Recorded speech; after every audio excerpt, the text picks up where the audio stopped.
Hello, hello, hello, and welcome again to Spotlight on Home. Hey guys. All right, we're getting more back on track a little bit here. A little bit, yes. It was to get the camera going, but it would have been a noise factor here. We got some good notes. We got a quick show for you, I think, but it's really important. So. Yeah. Well, I always like to try to put things into methods to help it seem more digestible, I guess, or just a little bit less intimidating. And so what I thought we'd talk about today would be the 4 C's of homeschooling. So you've got curiosity, compassion, calm, and confidence. Write that down, because there's going to be a little bit tidbit for each here. Yeah. And so what I thought we'd do is just kind of give you some encouragement, too, along the way. That's kind of the whole point of Spotlight on Home, is to just let you know you've got this. And it doesn't have to be this big monstrosity, right? Like, we can always break everything down and take it sometimes 1 minute at a time if you've got a 2-year-old. That's another show. That's another actually, show we're working on. It is. I'm doing some research right now. So anyway, the 4 C's of homeschooling. So let's start with curiosity. My little line for curiosity is, let them chase the butterfly. And, I think you can imagine what that means. Don't just... because of the license homeschool gives you, it doesn't have to be these blocks of information and rigidity and all these things. If they could literally chase a butterfly and see where it goes, what kind of flower is it, what kind of this, what kind of that, and you can take that attitude all the way through college. Mm-hmm. Are you interested in this? Oh, well, what if you're interested in computers? Well, what can you do with computers? Can you do programming? We're seeing now that learning computer languages is probably going to be critical for the future. If you know how to program, you will work. And some of these are incredibly lucrative, and you will never be without. Mm-hmm. Maybe you want to do web design. Maybe you want to do all these things. Chase it down. Let them try it. You have the free time. Yeah. And free is a funny word. But you have the luxury to let your child, all the way from infancy, all the way through college, to chase the butterfly. Yeah. Because time is going to be spent regardless of what you do, right? It's not something you can save. Time is going to happen. So give them the time to actually pursue things and within their strengths, rather than trying to force them to fit into a mold that will create a lot of frustration for you. So along the lines of letting them chase the butterfly and being curious as a parent or their homeschool instructor, your job is to be curious about them. Like, what makes them tick? What lights them up?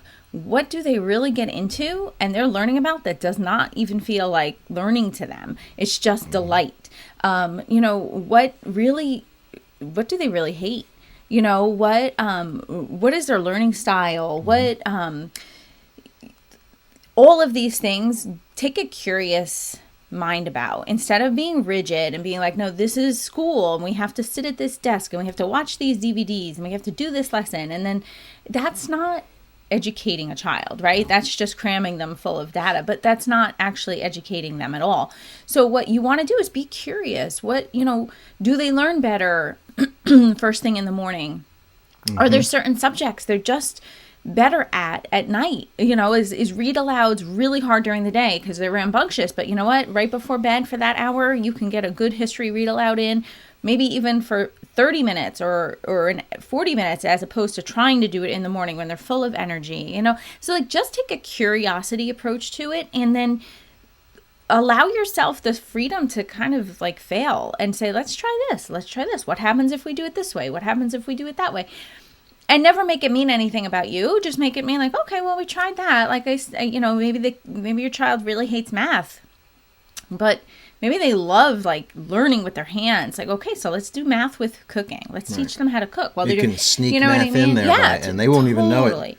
Yeah, right. Yeah, and it'll be something they love. Right, and then when they do have to eventually sit down and maybe do some stuff, you could always refer back to, remember when we made that and we had to have a half a cup, but I could only find the quarter cup, so we used it twice. That, 2 quarter cups make a half a cup, and you know what I mean? You can do it that way, and it's relevant to them because it's a part of the brain that lit them up in the first place. And when you enjoy what you're learning, it takes root so much better. So it's definitely worth it to be curious. I want to make a point here. That is a unique privilege you get as a homeschooler, as opposed to sending your kids to school, and it will slip into the next C. You get to be the one who sees these moments, sees the weaknesses, sees the successes, and then it will lead into you being able to be the next C, more compassionate. Compassion is the next C. If you just get a report card home from the school, and well, obviously you didn't do your work, and this is that and the other thing, and you can't be as compassionate. No. Or be as alongside as if you were there when you were teaching them, when you saw why it didn't work with them, or the very complaint they had in the moment that they would never tell a teacher, that they would never tell their friends. That is just a huge privilege to be able to have as a homeschooler. Yeah, and so you have compassion. Like once you're curious about their personality and you get to know them on a different level, you can give them your sympathy when something is struggling with them, and they're not, maybe getting it. Your heart is more in tune to them, and you can have sympathy and be like, you know what, I know that's hard. Like for me, I know 7th grade math was really hard for me, and it was like the only D I ever got was one semester in 7th grade, and it was in math. And I just didn't get whatever it was they were talking about, but I also didn't like the teacher. And I really didn't like the situation I was in. One of the girls that I was like best friends with, decided she didn't want to be my best friend. And I was devastated by it. And so I had a lot of other stuff going on, and math just wasn't my thing anyhow. And so it was just a really hard 3 months, right? And so I wound up getting a D. And I got grounded, and I wasn't allowed to do like certain things that I love to do. And so rather than having compassion, though, it was like, look at the grade. Oh, it wasn't up to what it should be. Now you're punished. And yes, there's some times where you kind of need to require your child to, perform in a certain way. But this, instead of being offered like, okay, let's go back over, or maybe you need a tutor right now, or, hey, let's go out to lunch and maybe have a conversation. Like, what's going on really? You know what I mean? Like there was no compassion. It was only punishment for not performing. And so, when you're homeschooling, you can see the child in the complete context and really get a feel for them and really get to know them on such a deep level because you've been curious about them. And you can offer them compassion, like, hey, you know what? I know this is hard. Or maybe this is new. One of our kids is doing long division, and he's just like, I hate it. And I'm like, listen, you're in 5th grade. Long division is hard, but did you know that you're just going to repeat this for the next couple of years? So it's hard right now, but like next year when you have to go through it again, it's not going to feel so hard. And the next year again. So like just kind of sludge through it. I know it's difficult, but it doesn't mean anything about you. It's just these are you have to practice. You have to practice your times tables because that helps with the multiplication, like all the things. But rather than berating them and being like, well, you better get this or else, it's kind of like, yeah, I know. I remember being that age. I remember long division being hard. What were you going to say?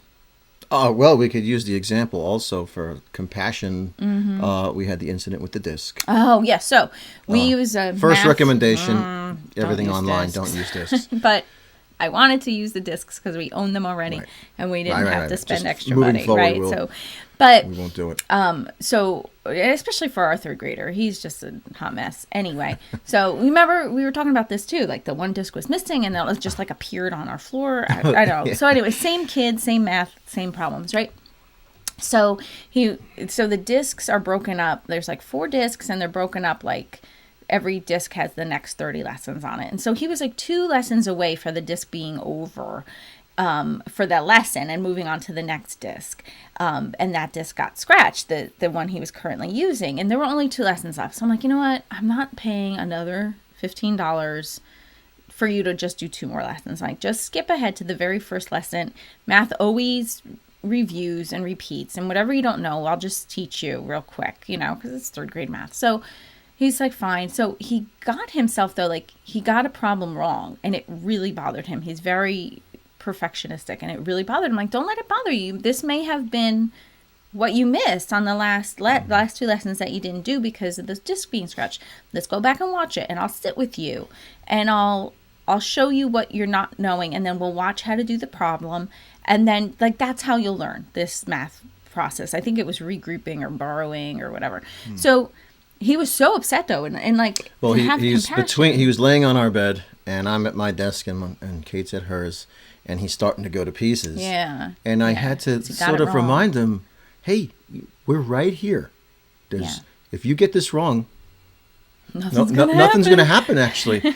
You're okay. There's no punishment. If you need me or mom to sit with you, not to mention the disc actually probably explain it better than I can. Yeah. You just hit the review button. It'll show you again. And I want you to know it's okay to hit that review button. I don't care if it's 20 times. I know you want to go play. I know you want to do these things, but there's a couple stuff we have to get done. But there's no fire and brimstone for you to take extra time, and that's where the compassion part comes in. Right. And he calmed down, and it's, you put your hand on his back, and you say, "We're here. Right. We are here with you. No one's in trouble. No one's in trouble. We have all day. We have tomorrow, and the next day, and the next day. And that's a fine." luxury of homeschooling because you're teaching them like progress over perfection rather than teaching to the test or well, you got to keep up with the class, so we're just moving on. If you don't grasp it, it's like they'll learn these math things and they'll know them for life because you're able to really let it marinate, really let them get a hold of the concepts and not push on and not push them ahead before they're ready. And that creates more of a love of learning too, which is so important. An important piece there, it's not exactly part of the compassion is, but you can teach to mastery. And if they master it right away, you're moving right along. You don't have to wait for the other kids in the class. That's then when your child has a difficulty in a mastery, there's no scary pressure. There's no looming fear that you're slow. I was called slow.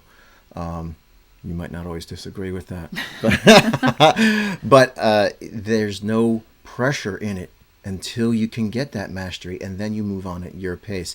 And every kid will have a spot that's tricky, but we've noticed most kids, a lot of these concepts, the books almost they always beat spiral. it to death. It's just move on. Let's just move on. They Especially know if they start to hate it. It's just like, you know what? Move on. They'll get it. I think we talked about this last move time. on. They'll We get can it always the next readdress time. it later. Yeah, it's not life or death. And actually, that leads us into the third one, which is calm. Right. So all the privilege. Right. So is calm. Yeah, but also what happens is if they are melting down or they're not getting a concept, what are you making that mean? Are you making it mean like, all right, so if they're supposed to be watching their lesson and they're like under the table on the floor picking their nose, like what are you making that mean? Right. Are you making it mean pencil like rocket ship guy? Big time. Yeah, but are you making it mean like, oh my goodness, they're going to be homeless? You know what I mean? Like you're just catastrophizing. You better get used to living under that table because that's where you're going to live. No. Yeah. No. Like, so stay calm. That's the third C is just stay calm. Don't make everything frantic to be the end of the world. No. Or to make it mean like if they're not understanding a concept, make it like, oh my goodness, make it mean something bad about you, make it mean something bad about them. You make it mean they're never going to be successful in life, or they're going to work, and just get a side robbed note, or whatever. right. Just a side note. We realize that sometimes we have to be careful talking about it in front of other kids, because young people are like, oh, so and so struggles here, and then that'll come up. Or if they overhear you say, oh yeah, they're having a hard time here, those little words sink into the back of a little person's mind. So if you know a struggle, that's between you and them. That's a pretty important thing, which all will lead into the next one: confidence. Confidence for you, confidence for them to know that you are their education ally, not some sort of education overlord, or some disconnected person who's just going to punish me because the letter says C, D, F, or whatever it is. They know that they are under a wing versus under rule. Yeah. And that's super important. Right. And also confidence in knowing you're making the right, best decisions for your child.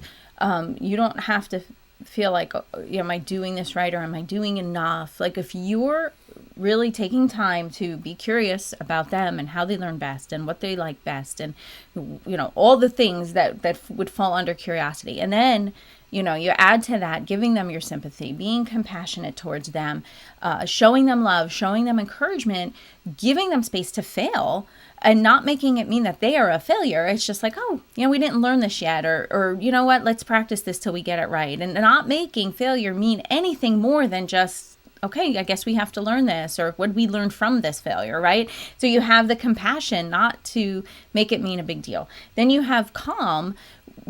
You're not catastrophizing things. You're not making things more than they are. Like, oh, they're never going to get this. They've got to go back to school, or, I'm a terrible homeschool teacher, or we got to change curriculums right away. Or, like everything is not like at this high pitched pace. It's just like, okay, we can like take a deep breath. We can have the confidence knowing I know my kid. I know what lights them up. You know what? I know maybe some of my kids are not going to be doctors or surgeons, because that isn't, one might be, but like that's not maybe where some of them are. So it's okay to not, maybe force them to dissect animals if they sob the whole time doing it, right? You know what I mean? Like it's okay to not feel like, oh my goodness, they have to do all the things. Yeah. So I'm finding dead animals and bringing them to us to dissect. Great. So it's okay. Like you can have the confidence in your parenting ability. You're a mom first or a dad first, and then you're a homeschool teacher. So if you're finding like in your home school life with your kids that there's a lot of combative,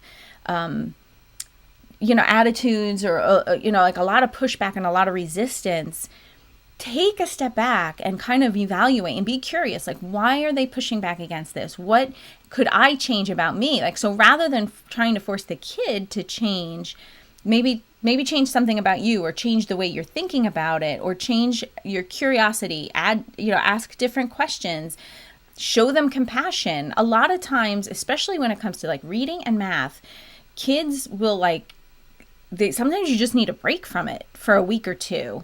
And then you go back and introduce the concept again, and it's like a light bulb goes off. Mm-hmm. And it really is developmental. Like they just might not be ready. Like their brain may not have developed those neural pathways yet. And that doesn't mean the kid is it's not like bad behavior is not who the child is. It's just that's how they can communicate to you. Like the concept is just more mature than I can understand right now. And the behavior is, the result of that. But you don't have to make it mean like, oh, this is a bad kid, or I'm not a good teacher. You can just make it mean like, oh, they're probably not ready for this concept yet. Let's go back to something they get, and we'll reintroduce it in a couple weeks, and give them that space and have the confidence to do that, and not make it mean something more about you. Here's a suggestion.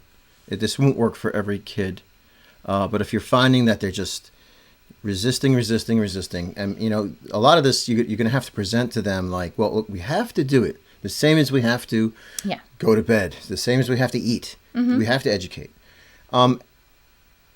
This will not work for every kid, but you can ask them, okay, look, you don't want to do it this way.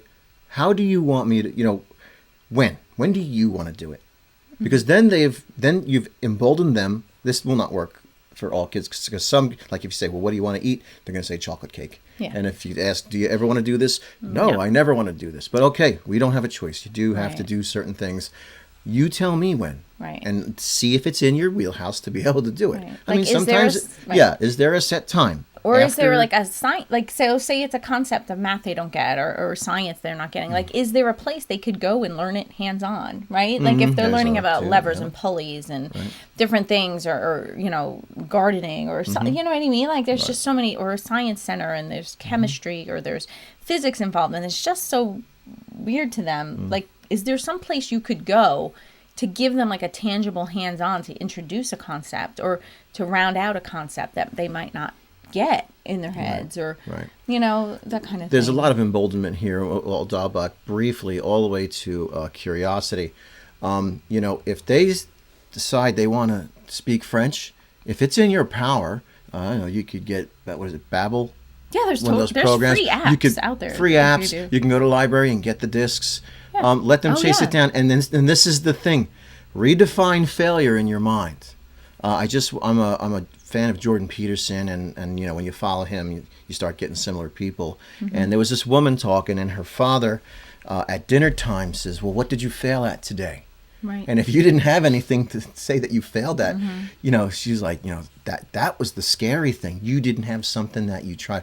She's like, oh, well, after a while, I was trying out for stuff at school I didn't even necessarily want to do. I tried out for, volleyball team, and I didn't even know what to do, but I tried and I failed. Right. And he was like, congratulations. Yeah. You did. So let's not look at failure as No. you just, a bumbling, making mistakes in math or English or whatever it is. Nope. You can try something. Right. Let them try French for 2 weeks. Mm-hmm. What's the worst you can do? You spent a few bucks on a thing, or you didn't. Yeah, They spend some time, and they could say, well, I tried it. Well, who knows? Maybe they'll pick it up again 5, 6, 10, 20 years later. Right. Or they learn about the culture, or they learn, right. There's something. so many Food. things. Learning is never lost. Yeah. But also with the failure, too, that translates, too, like as far as business goes. One of those things is like, I try to fail 25 times a month, right? Like in whatever it is I'm doing, because failure and success live in the same neighborhood. And if you're not failing, you're not anywhere near being successful.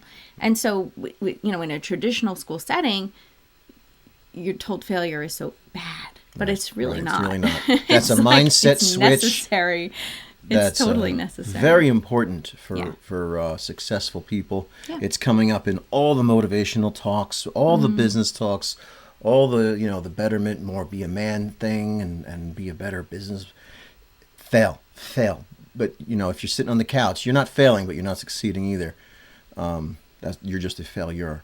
So I think. Yeah, we're good. I think we covered some good ground here today. I hope you found it helpful. So listen, if you head over to spotlightonhome.com, we have 10 tips to start homeschooling now. You can sign up for that. It's free. It's a free resource. We give you links to different things. We take you step by step to the, exactly what you need to do in order to start homeschooling. And we take you through some of the mindset stuff too.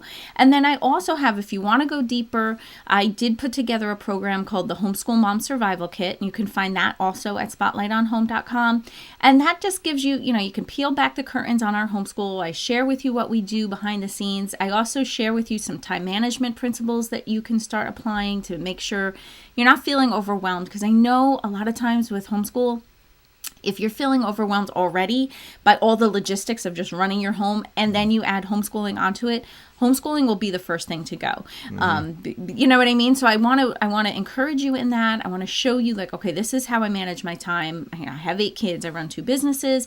This is what I do. And this is, how we do it, in addition to the homeschooling thing as well. So, we kind of peel back the curtain and give you a lot of practical tools in there. It's the Homeschool Mom Survival Kit, and you can find that at spotlightonhome.com. Dads, it's your responsibility equally as much, and she's there to help you. Be an encouragement, be involved, and get this family in order, and help educate your children. Bye. On that, have a good day. Bye, guys. Take Bye-bye. care.